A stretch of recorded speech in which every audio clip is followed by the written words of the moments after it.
بسم الله الرحمن الرحيم الحمد لله رب العالمين maanta waxaynu halkan ku duubaynaa casharkii saddexaad jabtarka lixaad hogaaminta iyo maamulka ee maadada dawladda iyo siyaasadda fasalka afraad ee dugsiga sare casharku wuxuu ka hadlayaa qualities of a good leader ama tayooyinka iyo waxyaabaha wanaagga ah ee laga rabo hogaamiyaha wanaagsan iyo hababka hogaaminta ayuu ka hadlayaa haddaba natiijada barashada ee markii casharkani dhamaado hadii aan la idmo waxay noqonaysaa kow inaynu sharaxi karno waxa la yiraahdo qualities of a good leader inaynu wax ka naqaan sharaxi karno warbixin ka bixin karno qualities of a good leader qodobka labaad inaynu naqaano noocyada kala duwan ama hababka hogaaminta iyo ugu dambeyntii inaynu qiimeeyno noocyo kamid ah sida democratic leadership style ama qaabka ka qayb qaadashada ee hogaaminta inaynu qiimeeyno isla markaasna aynu garanno waxyaabaha ay uga duwan yihiin kuwa kale qualities of a good leader qofka hogaamiyaha sida aynu ku soo aragnay xiisadii hore siyaabo kala duwan ayaa loo qeexay xilliyo kala duwan hogaaminta laakiin waxa ugu muhiimsan ee lagu soo ururiyay waxa ay ahayd qof saameyn ku leh dad kale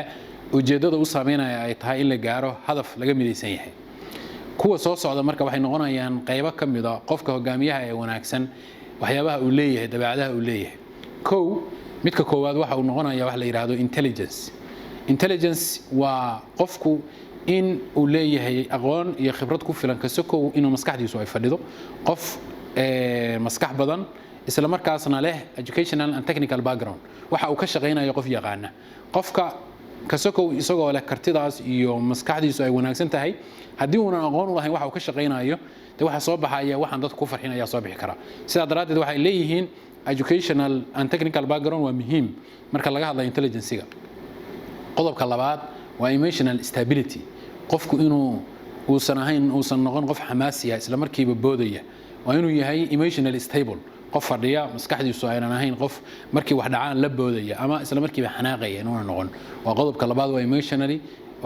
emotional stability oo ah inuusan noqon qof isla markiiba la booda ama xamaasad badan ama caradiisu ay dhowdahay inuu noqon qodobka saddexaad inuu fahmi karo human behavior-ka dhaqanka bini'aadamka ee kala duwan hay'ad qof kasta meel ayuu ku fiican yahay tusaale ahaan leader waa inuu leeyahay waxa loo yaqaan deep understanding about human behavior emotions needs iyo baahiyaha kala duwan ee dadka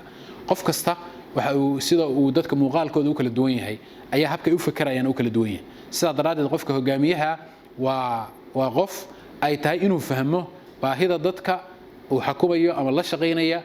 iyo waxyaabaha dadkaasi dhaqankooda uu yahay maxaa yeelay dhaqanka qofka hadaa fahantidu way fududaanaysaa inay isfahamtaan qodobka saddexaad marka wuxuu leeyahay understanding human behavior ayaa lagu sheegay qodobka ku xiga waa in qofku uu fahmo dadka aragtidoodu inay muhiim tahay understanding the view of others inuu noqon qof kaliya talisa qof oo macnaha mar walba inuu isagu wax soo goosto dadku aanu la iman inuu marka dadka fikirka ka ururiyo inta uu gaarka gaarin si kale hadaan u dhahnana qofku inuu kala fahmo in la talisid in dadka la tashadeen laba arrimood kala duwan yihiin inay isla meestirayaan in marka hore dadka la tashatay si ay u talisid waxay sheegaysaa marka qodobkaani haddii uusan dadka kale u ogolaanin wuxuu noqonayaa qof tiisa uu qaata waxyaabo badan marka ay ka maqnaadaan waxyaabaha shaqadiisa inay waxyaabo badan ay yeelatay noqonaysaa sababtoo ay tahay adiga ma dhameystirni waxba taqaana dadka kale waxay yaqaanaan waxa marka muhiim ah qofka hogaamiyaha inuu fahmo meeshuu doono ha joogo levelku doono ha ahaado ama u tali saddex qof ama qoys ama dad mataqaana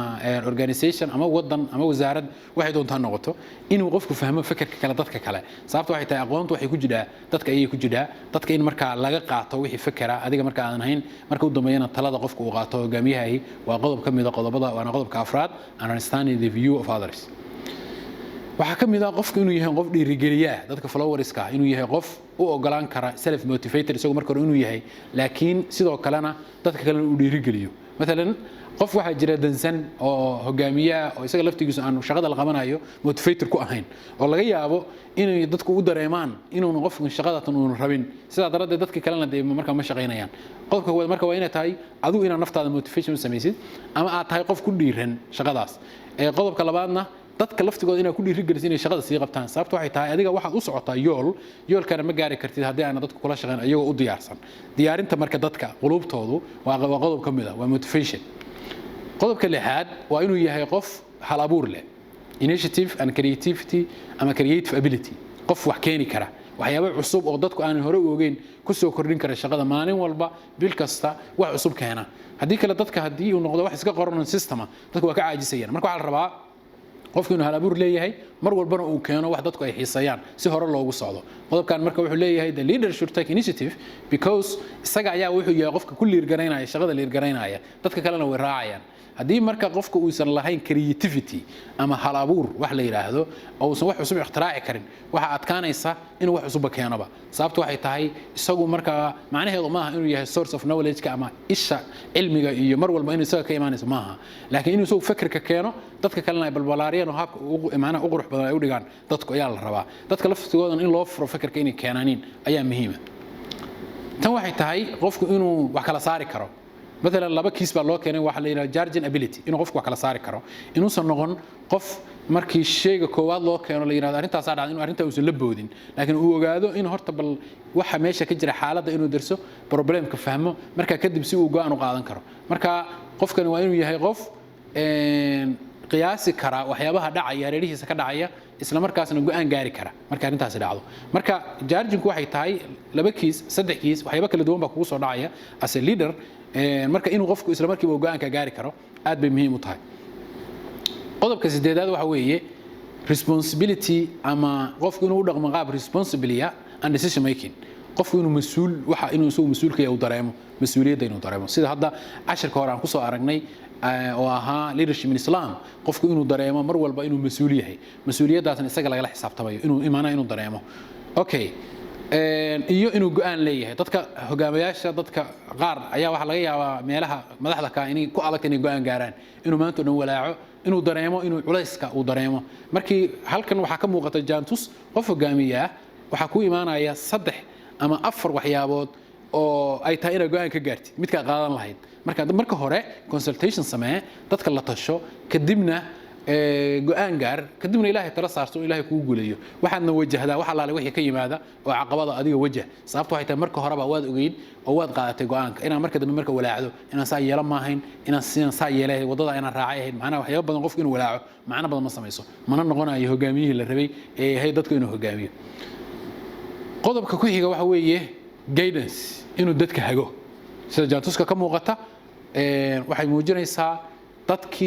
dadkani inay yaqaanaan cid hogaaminaysa inuu yaqaano halka la tagayo mesela reer miyiga oo kale qofku uu sahan tagaa wuxuu soo arkaa meesha reerka loo rarayo uu soo noqdaa dadkii buu marka uga waramaa halka la tagayo iyo xilliga la tagayo iyo sida loo tagayo marka waxa fududaanaysa in dadku marka ay tagaan oo shaqada ay qabsadaan isagu ma noqonayo dadka shaqada qabanaya reerka raraya laakiin isagu waa hogaamiye marka uu meesha soo arkana dadkii uu sawiraya dadkuna marka ayaga tagay shaqadooda qabsanaya marka subordinates ama dadka kula shaqeynaya mar walba inay shaqada si u qabtaan inuu qofkan yahay qof hagi kara khibrad iyo aqoon u leh sida hore u soo aragnay oo san noqon isagu dad ay ka khibrad iyo aqoon badan yihiin dadka marka shaqada kooxda dadka shaqada la haysta waa inuu yahay qof hadii uu xataa yahay qof dad meesha jooga ay ka aqoon badan yihiin in mar walba ayaga laftigooda uu garab ka dhigto oo aqoonta ka qaato laakiin isagu waa hogaamiye shaqadiisa inuu qabsado aad bay muhiim u tahay qodobka ku xiga waxa weeye personality-ga qofku habdhaqankiisa ama sida uu muuqdo inuu yahay qof attractive qof faraxsan qof aan waji macbuus ahayn qof mar walba dadkii ku dhex jira dadkana ka farxinaya laakiin qof wajigiisa laga cararayo qofku markii dadka loo yimaado aan noqon waji fiican ku qaabilayn hogaamiye ma noqon karo ay noqonaysaa qofkaasi personality-giisa ayaa wax ka khaldan yihiin sidaa daraadeed leadership fiican ma noqonayo qof leader wanaagsan sidaa daraadeed caqabado badan buu la kulmaya qodobka ku xigana waxay tahay dignified inuu yahay qof dadka kale sharfa si loo sharfo isaga ma sharafa nafsuhu huwa sharif adiga marka hore inaad ogtahay inaad tahay qof sharfan dadka kale inaad sharaftid si lagu la shaqeeyo laakiin hadaa tiraahdo aniga kaliya aan doonayo in la ixtiraamo maxaa yeelay respect waxa inaysan two way traffic hadaa adiga ixtiraamtid dadka kale waa ku ixtiraamayaan haddaan dadka ixtiraamin ma dhacayso in lagu ixtiraamo marka waxa la rabaa qofku inuu la dhaqmo dadka la shaqeynaya si wanaagsan ayaa la doonaya honesty waxa weeye waa daacadnimada qofkani inuu shaqada daacad ka yahay dadkana uu yahay qof fair ah oo dadka aan kala macnaha kala xigsan waxa ka shaqeynaya ay tahay honesty sincere fair and responsible inuu yahay dealing with the subordinates inuu qof dadka qaar uu sameeyo informal groups dad gaar ula shiro dadka qaar soo dhaweysto dad cayriyo dad uu mata u caga jugleeyo waxyaabaha noocaas oo kala qofka noocaas ma noqonayo hogaamiye inuu yahay wax la isku ogyahay ka shaqeynayo si la isku ogyahana looga shaqeynayo meel la isku ogyahana la aadayo midaas ayaa waxa la yiraahdaa honest intaas waxay tahay waa 10ka qaybtiisa hore qaybta dambe waa basic leadership styles waxa jira basic leadership styles ku afar qaybood ayaan ka soo qaadanaynaa midka koowaad waxa weeye waa autocratic bureaucratic laissez-faire and democratic afartaan ayaan ka qaadanaynaa midka koowaad waxa weeye waa mid dictator sida ka muuqato jaantuska ama sawirka yar waa qof mar walba ah qof tiisu socoto tan ku xigtana waxay tahay bureaucratic system ayaa lagu shaqeeyaa tan ku xigtana waxay tahay dadka shaqaalaha ama cida shaqada wada ayaa hawshii wadata qofka kan meel iska yaala sida halka ka muuqata waa qof mar walba meeshii ka maqan aan wax meesha ka dhacay warka hayn mid ugu dambayso ah democraticna waa mid dadku ay ka wada qayb qaataan shaqada oo democratic oo participative baa la yiraahdaa waan arkaynaa mid kasta mesela midkan war buu akhriyaa manager retains as much power as possible decision kan isaga gaara go'aamada isaga gaara wax walba isaga qabta waxa la managerka markii ka hadlayno waa hogaamiyihii waa qofkii meesha u sareeyay qodobka ku xigana waxay tahay lama tashado dadka umana ogolaado inay fikir keenaan oo ay wax ku soo darsadaan qodobka saddexaadna dadka waxa laga rajaynayaa inay adeecaan shuruucda iyo waxba loo dejiyay explanation ayagoo aan wax explanation keenin inay sideeda u qaataan way duuduub ku laqan way qodobka ugu dambeeyana waxay tahay cid la riwaar gareynayo iyo cid la ciqaabayo intaba waxay ka imaanayaan qofka hogaamiyaha ay ka imaanayaan waa mid autocratic leadership style-ka laakiin kuwa kale way ka duwan yihiin oo tusaalahan kan oo kale qofkani wuxuu wax ku maamulayaa by the book system buu raacaya wax degsan policies iyo wax qoran buu raacaya wuxuu kala sameeynaya wuxuu qabanaya according to the procedure and policy wuxuu macnaha qodobo la isku og yahay baa la raacaya waa mid ah bureaucratic leadership style ma raacayo isagu tiisa maaha dadkana fikir kama dhageysanayo laakiin marka hore waxba la qorayaa waxaas ayaana lagu shaqeynaya mar walba hadii marka waxa shaqada la qabanayo laga waayo wixii qoraa mesela meel kale ayaa la xiganaya mesela saan waxa maqlaysaa hadii dastuurka laga waayo qodobka waxa la raacaya dastuurkii 60kii mesela ayaa laga yaabaa loogu noqonaya yani meeshaas loogu noqonaya marka qodobo qoran oo rules and regulations la dejiyay ayaa la raacaa meeshan inta badan systemku waa adag yahay shaqaduna dhibaatooyin way leedahay oo dhamaantood waxay leeyihiin mid walba positive and negative buu leeyahay ama saameyn togan iyo mid taban buu leeyahay mar walba waxa imaanaysa in qofkii uu tusaalahan systemkan marka la raacayo in caqabado yimaadaan wax procedure la raacayo hadii la yiraahdo tusaalahan marka lacag la saarayo meeshan organization kan waa in nidaamka la maraa hadii la yiraahdo shil baa dhacay ama qof baa dhiig baxaya la yiraahdo systemka la soo maraya waxba dhacaya marka waxa la rabaa in mid walba ceebaha ay leedahay inaan ogaano mid walba ceebta iyo wanaaga ay leedahay inaan ogaano midda ku xigta democratic leadership style weeye waxa loo yaqaan sidoo kale participative style baa la yiraahdaa midani waa midka ku dhiirigelisa dadka shaqaalaha ama dadka shaqada wada inay go'aanka qayb ku yeeshaan waxa kale oo ay leedahay dadka shaqeynaya ama subordinateska waxa ay siisaa wax loo yaqaano information mar walba dad xog haya waay update shaqada qaybka go'aankii iyo waxyaabihii ayagu ma noqonayaan dad go'aanku saameeyo laakiin waxay noqonayaan dad go'aanka iyo waxyaabaha soo baxaya qayb kule ayay noqonayaan democratic leaderka qofka hogaamiyaha sida halka ku qoran waa qofka waa kii hadda aan sharaxayno democratic leadership style-ka mar walba isagu wuxuu leeyahay final say-ga go'aanka uu dambeeyo ridaya laakiin macluumaadka wuxuu ka soo urursanaya dadka kale waana midka ugu wanaagsan ee hadda aad loo macnaha islaamkuna ina faray oo ah in dadka lala tashado inta aan go'aanka la gaarin ka hor wuxuu soo saaraa high quality and high quantity work marka laga hadlayo sababta waxay dadka dhan baa ka wada qayb galaya waqti badan ha qaadato inta la tashanayo laakiin marka u dambeeyo wax wanaagsan baa soo baxaya staffka tusaale ahaan dadka shaqaalaha ama dadka shaqeynaya staff markaynu leenahay waa cid kasta oo hogaamiyaha ka hooseysa waxa ay helayaan isla markaasna ka jawaabayaan waxa la yiraahdo cooperation iyo team spirit iyo high moral waa dad niyad u haya shaqadii sababta waxay tahay qayb bay ku yeelanayaan wixii ayagu leeyihiin bay dareemayaan halkii ay noqon lahayn dad war lagu dul akhriyo isla markaasna fuliyaal una laissez-faire leadership oo ah afarta aynu soo sheegnay midka ugu dambeeya waxa sidoo kale loo yaqaanaa hands off style waa nidaam qofka hogaamiyaha ay banaanka ka jooga shaqada mar walba aanu noqon qof ku dhex jira qof shaqadii gacanta ku haya maaha waa qof markasta shaqadii banaanka ka jooga the manager provides little or no direction wax kuma laha directionka halka la aadayo leading ma leh marka wuxuu sameeynayaa mar walba qofkaani banaanku shaqada ka jooga waa laissez-faire baa la yiraahdaa all authority or power given to the staff dadka shaqaalaha ama subordinateska ayaa shaqada wada ayaga mar walba determine galaya halka la aadayo go'aamada waxay ku leeyihiin boqolkiiba tiro aad u badan ayay ku leeyihiin isagu banaanka ayuu shaqada ka jooga qofka hogaamiyaha ah waana leadership style waxayna ku xiran tahay xaaladda marka meesha laga talinayo midka la qaadanayo ama leadership style ka la qaadanayo midka ayay ku xiran tahay haddii marka su'aalaha tusaalahan review questionska ama su'aalaha aan rabno inay ardadu ka jawaabaan kuwan iyo kuwa kaleba waxaa ka mid ah tusaale ahaan list and discuss any 6 qualities of a good leader 6 meesha 10 baa ka dhigi kartaa sidaan soo sheegnay 12 baan soo sheegnay waxaa kaloo sheegi kartaa adiga dhowr iyo 20 laakiin muhiimadda waxay tahay qodobka aad qoraysid ee aad u aragtid inuu yahay quality inaad sharxi kartid baa la rabaa marka imtixaanka tahay iyo marka imtixaanka ahayn inaad qodobka fahamtid sharxi kartid macnaha waxa loola jeedo isla markaasna adigu hogaamiyahan aad iska dhex fiirisid inaad leedahay qualities kan qodobka labaadna waxa weeye outline the 4 basic leadership styles طبعا waxa jira kuwa kale